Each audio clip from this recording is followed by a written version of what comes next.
இனிமே கண்ணை மூடிட்டு கடலை எண்ணெய் வாங்கலாம். ஏன்னா மந்த்ரா கடலை எண்ணெய் இதயத்தின் தயாரிப்பு.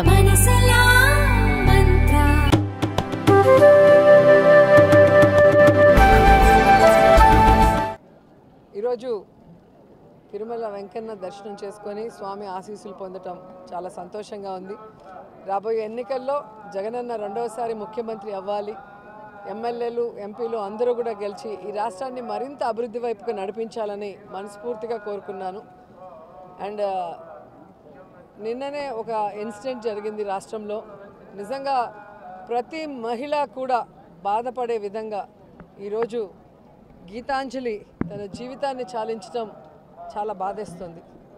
కేవలం ఇన్నోసెంట్గా తనకొచ్చిన ఇంటి పట్టాని సంతోషంగా మీడియాకి చూపించి ఆనందంగా మాట్లాడటమే ఆవిడ చేసిన తప్ప అని నేను అడుగుతున్నా.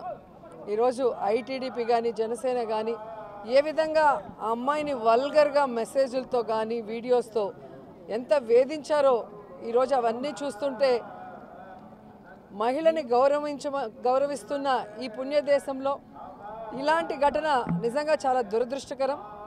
ఎవరైతే ఈ కార్యక్రమం చేసి ఆ అమ్మాయి చావుకు కారణమయ్యారో వారందరికీ పనిష్మెంట్ ఇవ్వాలని భగవంతుడిని మనస్ఫూర్తిగా కోరుకున్నా. అలాగే గీతాంజలి ఆత్మకి శాంతి కలగాలని మనస్ఫూర్తిగా కోరుకుంటూ నిజంగా ఈరోజు ఇద్దరు ఆడబిడ్డలు తల్లి లేని బిడ్డలుగా మిగిలిపోవటం దురదృష్టకరం. ఇప్పటికైనా బుద్ధి తెచ్చుకొని ఈ ఐటీడీపీ కానీ జనసేన కానీ వారి హద్దుల్లో వారు ఉంటే బాగుంటుంది.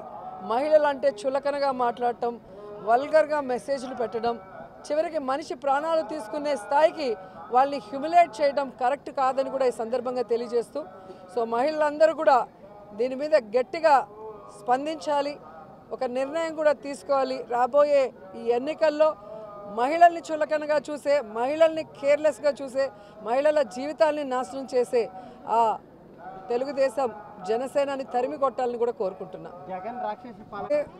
ఎమ్మెల్యేగా కూడా గెలవలేదు, ఒక వార్డు మెంబర్ కూడా గెలవనోడు, వాడు చెప్పే మాటలకు కూడా ఆన్సర్ ఎవరిని ఇస్తారా?